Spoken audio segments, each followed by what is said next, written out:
Good morning. So I got up, went for a little jog. Actually slept in today. It's one of the first days I slept in a long time. My kids are off school today, and I'm off.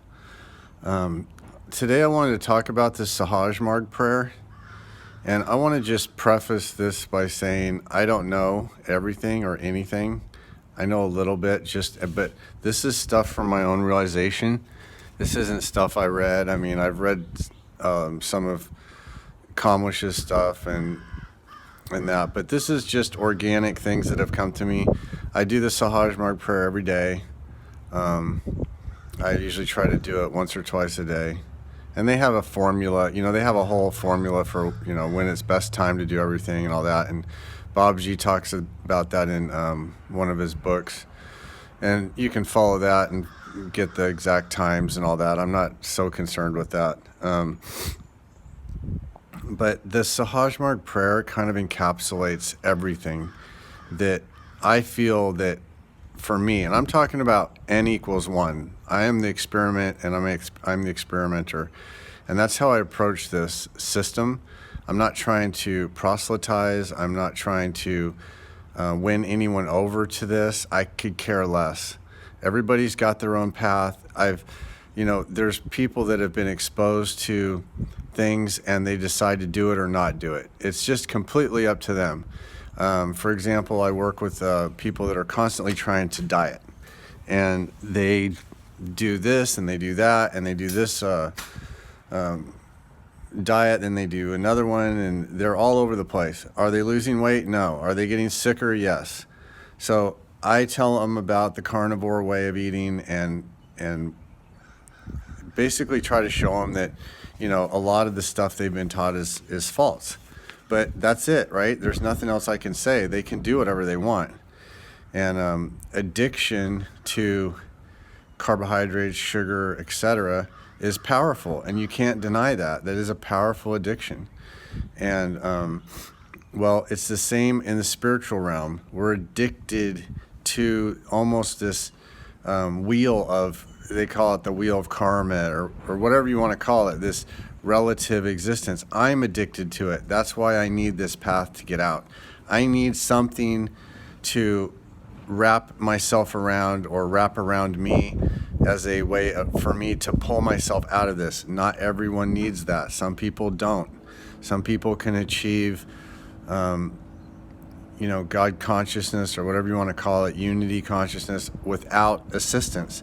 But I would say for most people, they need assistance. And the Sahaj Marg prayer, to me, it encapsulates everything that I believe a human being needs to grow to a higher level. And so I'll just start off with the first stanza of it is, "O Lord, thou art the true goal of human life." So when we do the prayer, we're praying and we're saying, "O Lord, thou art the true goal of human life." And it's teaching us that we need to have a goal, that we've been taught all of our life that our goal is to, do, have, and consume and have all these things. But actually we've been missing the goal. The goal of human life is God. It's not to acquire more wealth or have more power or have, all these things that we've been taught since we were little kids that are desirable. The goal is to have a direct connection with the Supreme Being. Now, what is that Supreme Being? I don't know. What is God? I don't know. That's an individual thing. You have to figure that out for yourself. You have to ask God for assistance. You have to ask God for vision and clarity. And when you make more connection, the more connected you get with this godly energy, the more clear I believe things will become. And subtle, just so subtle, this godly energy is not going to come in and bowl you over. I believe there's times in your life when that might happen. You might have one or two experiences in your life where something was very clearly told to you, and you couldn't deny it at that time. When I was in Idaho and I was getting ready to, I was going to finish up respiratory school, and I had no idea what to do, and there wasn't a lot of jobs, but I wasn't terribly worried. I was just focused on finishing school. And I got out of the shower one day, and a voice said, "Move to Idaho." I mean, move to Texas. It said it in my ear, like as clear, as crystal clear as if someone was standing next to me. But I knew it was from inside. It wasn't like, oh God, there's a ghost in my room. It was like from inside my mind, like a telepathy almost. It said, "Move to Texas." And I've never had anything ever that clear, any kind of message or direction. And I spent a lot of time being in a feeling where I was, not in the right place, or I should be doing something else, I should be doing this, I should be doing that. But I never had such a clear concept of that. So when we set this goal, it clarifies everything. As soon as I had that goal of, move to Texas, and I knew that was what I needed to do at that moment, everything became clear after that. It all became, I wouldn't say it was easy, but I had the path, I had the direction, and it was set. And so when we set the goal of our life to be God instead of being all these frivolous things that just fall to the wayside eventually, it clarifies things and makes things much simpler. It's like when you come to a fork in the trail and you go, wow, should I go this way or should I go that way? And you sit there and you go, well, this way looks like it might be pretty good, but then this way looks like it might be pretty good. And you just are in that indecisive state. Once you pick a trail, it's so much simpler. You just go with that. And when your goal is God in your daily activities, it gives you a little bit of a detachment from the things that are going on, the little annoyances, the things, the mundane things. Maybe you've caught a cold, or maybe you've got an achy knee, or maybe you've got, a work situation that's not perfect or whatever. You're able to just kind of see around that somehow. It gives you almost a sense of freedom or detachment, because you know that your true goal isn't that situation. Your true goal is God. And so that brings us to, how do you achieve this goal? How do you achieve this concept in your mind? And that is through remembrance. So we remember through the day, we remember God. And that can take a lot of different forms. Some people, they want to worship a deity. I was thinking of those lingam stones. I don't know if you guys have heard of those, but they're these big stones that there's a river somewhere in the Himalayas, and these stones form naturally, and they're kind of like little obelisks, kind of like in the movie 2001: A Space Odyssey, when they had the obelisk on that just showed up, and all the monkeys start moving around. Well, they basically that, and actually the pyramids and the Egyptian, what are they called? The big spears that go up in the air, not spears, but they're lingams. They're lingam stones is what they are. And they are supposedly supposed to imbibe this godly energy, this godly power, that, the creative spark, the creative urge. I guess you could say it represents the male phallus. But anyway, but that's how, and you remember and when you start, the reason that starts to transform and become more real to you, this concept of God, is when you're doing the practice and you're experiencing your meditations, and God will start to show and reveal itself. This godly energy will reveal itself. And there's multiple layers to this. It's not just one thing. Like, for example, if you listen to people who've had near-death experiences, they have they might have many different layers to their experience. Their first experience might be, oh, I'm outside my body. Oh, that's me. Oh, I'm looking at myself. And then they might float through space and feel like they're in this, kind of this void, almost this blackness, this darkness, but it's not threatening. It's kind of peaceful. And then they get pulled into this light. They get pulled into the quote unquote tunnel, and they're shifting into a higher dimension, of higher level of consciousness. And they might experience light beings, they might experience angels, but there's multiple layers to these experiences. And when we meditate, we're experiencing multiple layers also. But it's a very personal. It's very it's not life threatening or anything like that. It's just almost a repetition to give us this to give us growing clarity and help us forward.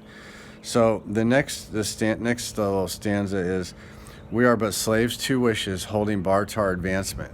So we've set our goal. Our goal is God, but then what is holding us back? Our wishes are holding us back. It's the things that we desire on this physical level are the stop. They're like the little dams that are in the river of consciousness. They're blocking the consciousness from moving to the other side. And those are, we're kind of, like I say, we're taught from the very beginning that things will set us free. If we just do, have, and consume enough, we'll be set free. And even on a more spiritual level, if you look at like the New Age movement, or you look at like the religious movements, they've basically done the same thing, but they've done it at a little bit more esoteric level. So they've said, well, it's not the things in life that will set you free, it's this concept of God that will set you free. So if you believe, for example, and I'm not knocking Christians, I think Christianity is a good path. I'm not knocking it, but this Christian belief that you have to believe that Jesus is your Savior, or you're going to hell. That kind of thinking is basically it's setting a there's a bird trying to build a nest up here. I'm gonna have to boot him out. You can't live here. It's a garage. He's like, I'm not listening. I'm busy building. But I ran into it in the TM movement also. Now, I was raised Catholic, and I went to a non-denominational Christian church when I was a teenager, and so I've been fully indoctrinated in these things. So people who think they know a whole lot and they've really studied it and they really know everything, they don't know. Okay, they wouldn't be saying they know if they really knew. So anyway, so. The enlightenment idea that when I was doing transcendental meditation was very similar.